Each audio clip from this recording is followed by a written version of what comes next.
to the channel. Today is going to be it might be a longer video, I'm not sure yet, but definitely it's going to be a fun video. We have what should be all the parts that we need to get this truck up and moving, up and going, everything. We have lower control arm, we have new oil pan, we have the gasket, I got oil, I got the loaner tool to get the torsion bar down. This should be it. This should be everything we need, hopefully, so that we're good to go on everything. So with that being said, let's get into the video.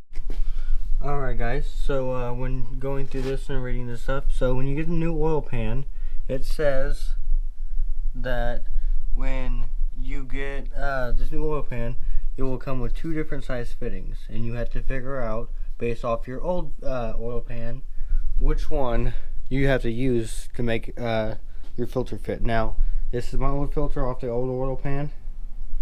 I figured out that this was the one that was already in it, that they had pre-installed, kind of just like loosely in there, and this is the other one that they managed to give us. This is the one that fits to that, so this is the one I'm going to run inside the oil pan. This one I'm going to keep off to the side for in case I need it for anything else later on down the road. Alright guys, it's been a little bit, but I finally got this stuff figured out. So real fast, just to go through this real fast, neither one of these fittings actually work. I found this out the hard way, trying to put everything on. Neither one of them will work. I don't know if this is a design flaw by GM or whoever, but neither one of these will work. There's only one side of these that are going to work, and that is the M20.5 side. So I had to take my old fitting off of my other oil pan and put it on here. I've already tested it with putting this in here and then putting the oil filter on. Everything works, everything fits fine. So if you're having a problem with your fittings not working the right way, try taking your old one off, putting that one on the new oil pan, and see what happens. Alright guys, we just got everything done, wiped down, completely cleaned out. Now we're going to go ahead and move on to putting the filter on. I'm going to do the exact same thing I done last time. I'm going to put the filter on, and I'm going to zip tie it wherever the things aren't. And you'll see what I'm talking about here in a second. I'm going to zip tie it up again. I'm going to put the RTB stuff underneath the truck up there where I did last time. But instead of torquing down how I did last time, I'm going to try a different way to see if that works. And I'm going to try not to go so tight on these back ones. And I'm going to try to do a couple other different things different just to see how well everything works. So, with that being said, we're going to attempt, again, second try, to put the oil pan up in there and pray everything works. So, here we go. What is up guys? It is the next day, as you guys can tell. We have the oil pan in. I'm going to go through real fast and show you guys. So, thankfully, we did get all these bolts in. Everything should be in the right places. I do have them torqued down. So far, everything is the right torque spec. And this one over here actually did not break on me this time, thank God. But I have this one and this one up here, these back 2 to do, and the front 2 up here behind all this wiring to do. And then everything should be done to torque spec. Now, I can't torque down these last 2 back here to the right torque spec because I don't have the torque wrench to do it. Mine doesn't go down to the inch pounds I need to. It's supposed to be at 106 inch pounds, and mine does not go down that far. It goes down to 250. So we're going to use the old tighten it till it feels tight and hopefully don't break off method on the back 2. And then I'm going to do some research real fast on the front 2 to double check those. But the transmission bolts are supposed to be at, I think it was like 132, 150. I can't. I'll put it in the thing where it's supposed to be at. But I got those torqued down last night. Everything does fit. Everything is good. And once I get this, I'm going to go ahead and put the oil in. We'll put the oil filter on. And make sure of things. Now, again, like I was talking about last night, I had to use a different filter fitting for this one up here because my other one did not work the right way. Both of them didn't. So I put this one up here. I have to go through and put the sensor plug in over here where this wiring is hanging down at, because that's where it goes up into, is up in here. And then I'll plug that up and it should be good to go. But alright guys, so the oil filter or the oil pan is on. Everything should be good now. I have everything tightened up. Now we're gonna add the oil filter up there. We're gonna put some oil in it, and we're gonna do some around the ring. We're gonna go put that on, and then we're gonna finish the rest with putting the oil up in the truck, and we should be good to go ahead and turn it on just to make sure of some stuff. Alright, so I got the filter on now. Now we're gonna go ahead and put the oil in it and then start her up and see how everything goes. Hopefully everything goes right. We praying.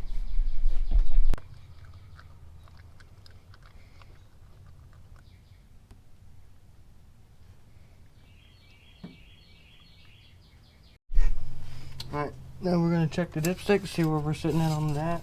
Hopefully everything should be good. So I don't know if you guys can see this, but it is sitting at about half way up on the thing right now. So we should be good. We're going to let it run for a little bit, and after we let it run, we're going to check it again. So.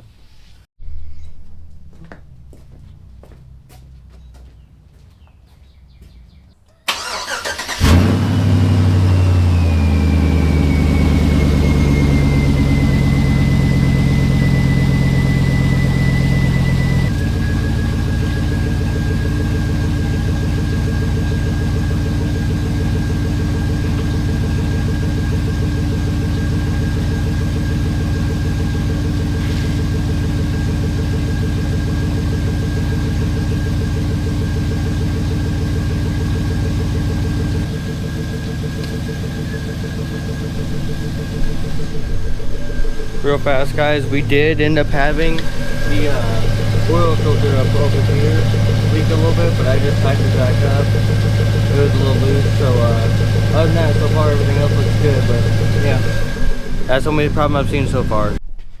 Alright guys, so the oil change is done, everything looks good on that. I'm still going to go back later on, check it for leaks and everything else, just to, you know, double, triple check everything.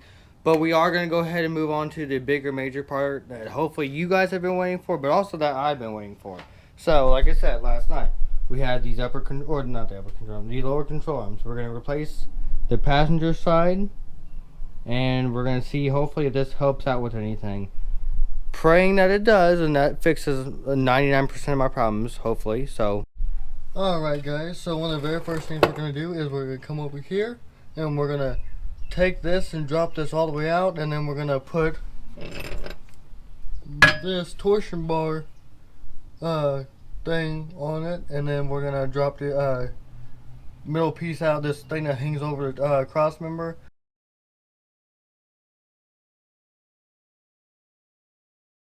Drop it out, that way the key can rest by itself, and that way there's no stress on the torsion bar itself. So that's what we're going to do real fast.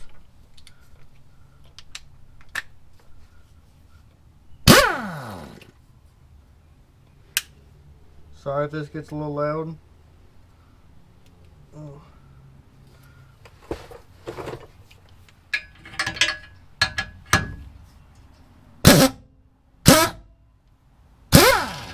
Alright, there's that.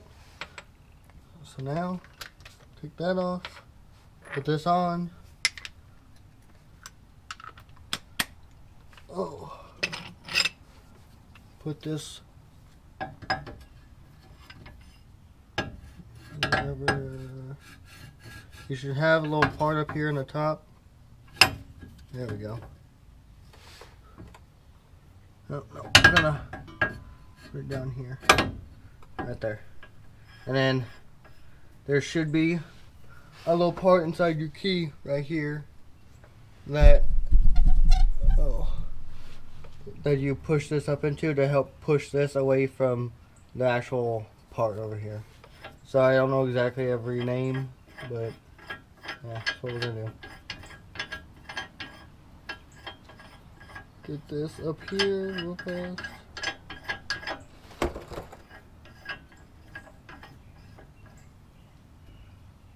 Alright.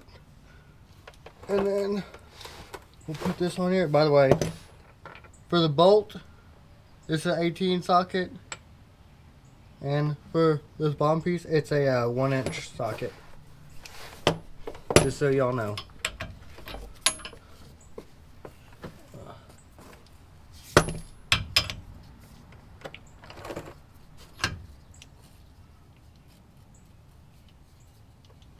Make sure this is going the right way. Nope. So I have it go the other way.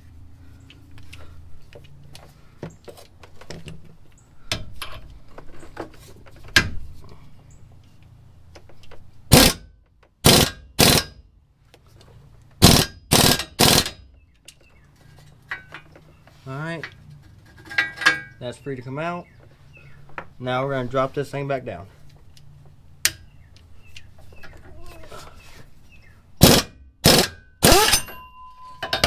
Alright, just like that. Now, this is free, torsion bar is free, so now we can go up here to the front and do the rest up here. Alright guys, so back here we have the torsion bar where it comes into. We're going to have to push it out of that. Once we can get this thing dropped and everything free, we're going to push it out of this. Then we have to get this bolt back here out. This bolt back here out. We have to take out this sway bar end link. And we're going to have to remove the CV axle bolts over here. All around the CV axle. And then you have this nut back here you have to, on the front part over here, you have to replace. This one should be a 36 millimeter for this, and I'll let you know what all the other sizes should be. But yeah, that's what we're gonna do. And oh yeah, we also have to take out the shock also. I'm sorry if that was glary, but yeah. Alright guys, so the first thing we're going to do over here is come up underneath here, and we're going to try to get this cotter pin out to where we can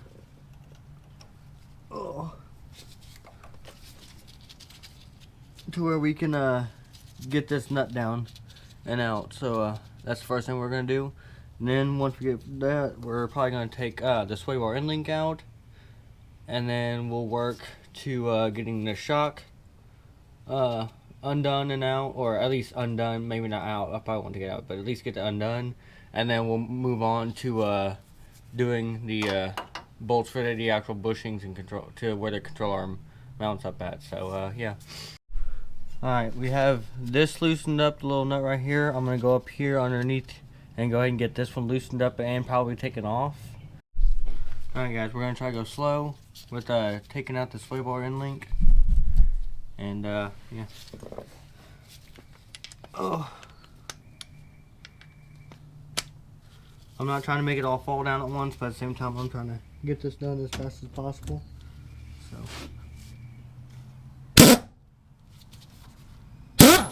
there it goes. I'm going to turn the speed down just a little bit on this, just because it doesn't require a whole bunch of speed. So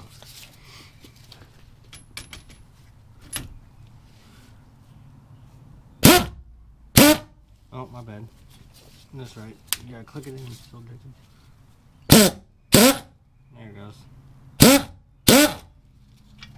Alright, that's off. And then I'm gonna hold on to this so it all don't go dropping down on me. So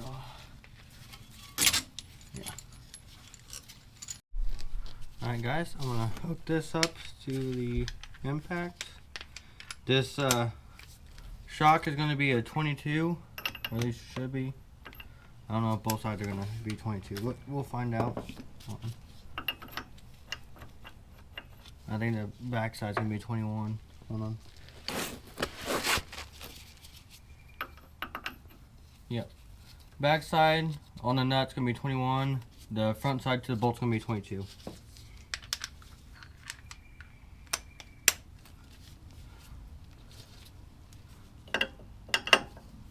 Make sure you have a wrench on your bolt, and then use your impact on the nut.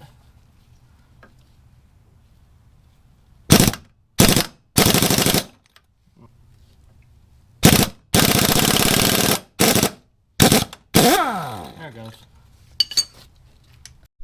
Actually, guys, instead of going on and trying getting the CV axle done, we're gonna go ahead and loosen up the mounts.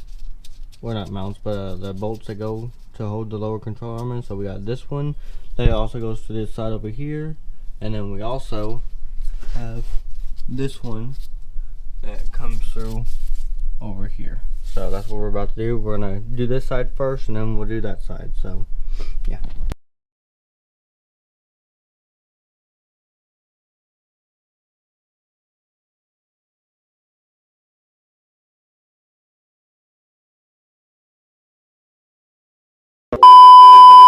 Alright guys, so we have the nut off this side. We still got the bolt in. We're gonna do the other side real fast, and then we'll move on to the CV axle. Alright guys, you're not gonna be able to see it, but we do have the nut off this side. We have, and hold on. Don't pull it out. Hold on. Push it back in. Because, oh no, I want the washer off. Pull it out. That way I can get that way you can get the washer off. There you go. Alright. Anyways, we have the nuts off of both sides. So it should be good. Now we just have to get the CV axle out, and we should be good to drop everything off. So, alright, as you all can see, we got the CV axle out.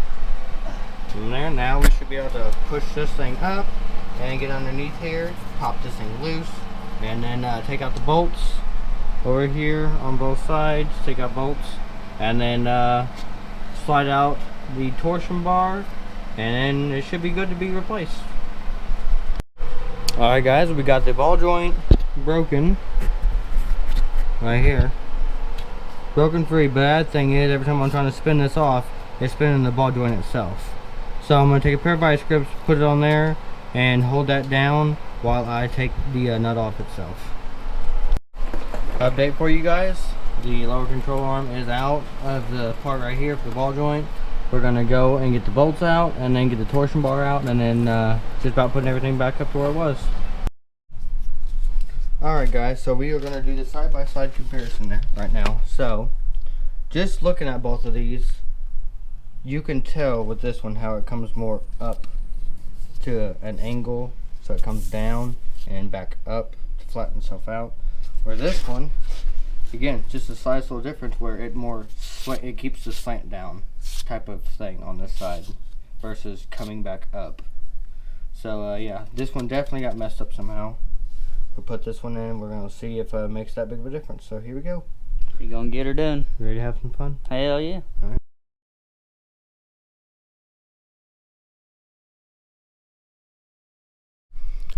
Alright guys, we're back. We do have the lower control arm on all the way. We have all that stuff good. Everything's in the right place, and I gotta get the key in the back of the torsion bar now to make sure all that stuff is good. While we were checking everything, turning left and right, we had noticed that the passenger side was still just a tad bit off whenever it come to the full steering to the right. It wasn't hitting as bad anymore, but it still hit just a tad bit. So we ended up taking out the sway bar, and we again found another problem. So this is the sway bar. This is the passenger side. This is the driver's side. So when the driver's side over here is on the ground, the passenger side is up a tad bit. Just a slightest little bit, but it's a little bit that makes the difference whenever you're tightening everything down. And then, oh, hold on. If you can see it, hold on, let me get to some flat ground. So, we're gonna put this down real fast, and I'm gonna get the light on here real fast. So, this is passenger side, this is driver side. So, this side is up compared to that side being down, which is why it's making the difference here. So, like I said, it's slightly off the ground just enough to make the difference where this side is all the way on the ground. So again, another part to buy. But hopefully, since I found this out, I should have went ahead and taken this down the last time I was looking at it when I was talking about it. I didn't, but that's okay. Hopefully buying a new sway bar. May have to also buy new sway in links, even though these ones are brand new. We're going to possibly go with a little bit bigger ones a little bit taller ones, I should say, not the bigger ones, but taller ones, and see if that will give me the clearance I need. If not, I'm pretty sure if I just buy a brand new sway bar, I'm pretty sure I'll get plenty of the clearance I need. Like I said, this driver's side over here works just fine. This thing over here, this side over here works just fine when I'm at full turn on the driver's side. It's only whenever I go to the passenger side at full turn where it knocks into the from the sway bar to the tie rod. It only knocks in a tad bit, and it's literally at full turn at full lock. So, and I know people be like, well, just don't do full turn, full lock type of thing. Well, you can't always, sometimes you have to do it depending on how type of turn you're doing. But again, like I said, we're going to buy a new sway bar. We'll put that in sometime soon, as soon as we can get the money for it. After buying all this stuff, we don't have a lot of money, so once we can get the money for it, we'll buy a new sway bar, we'll put that on, and we should be good to go and everything. Should be. Again, it's what happens when you buy a pre-owned truck and you don't really know the history of it. You don't really know what's all going on with it. So that is what it is. Sorry, I'm gonna brighten down the camera a little bit. But like I said, guys, it's a pre-owned truck. I mean, I got it because of the mileage, and because it didn't look that bad, honestly. But yeah, just always be careful whenever you're buying pre-owned vehicles. You don't always know what you're getting into, and sometimes it takes you having to replace things before you realize what all truly has been done to it. So it is what it is. Like I said, we're learning as we're going, and that's the main part that I care about. Is I'm learning stuff as I'm going. I'm finally got help today. My brother actually came over. My youngest brother finally came over today and actually was able to help me. And I'm sorry that I didn't film a whole lot of stuff, but that's kind of where I'm at with all this stuff. I don't mind doing the videos. They're fun for me to make. But taking all the time to sit there and do step by absolute step anymore, especially where this is like weekly content for me, YouTube doesn't like me doing 35 to 40 minute videos of me doing this stuff when this stuff should only take like a 5 or 10 minute video to do. So anyways, I'm gonna quit rambling. I'm not sure if we're gonna end the video right here or if we're gonna wait till we get the new sway bar before we end the video. But anyways, if we do end it right here, guys, please like the videos. I have found out now that liking the videos boosts up the appearance of the video being put on like the trending page and stuff like that, and putting it on the main page for YouTube. So the more you like it, the more people are going to watch the videos. The more you comment, it's going to happen. The more you share it. So like, comment, subscribe, please. Thank you guys from the bottom of my heart that you guys are willing to watch my videos. The very few of you that do. I know it just started a little bit ago, but it means a lot to me. Thank you guys so much for liking the stuff, commenting on the stuff, sharing the stuff. I truly do appreciate it. And again, if you have dreams out here to do stuff that you want, don't let anybody tell you that you can't do that. When people tell you you can't do that, that's motivation for you to get out there and prove them wrong. So again, like I said, guys, like, share, and subscribe. Thank you all for watching. I'm out. Peace.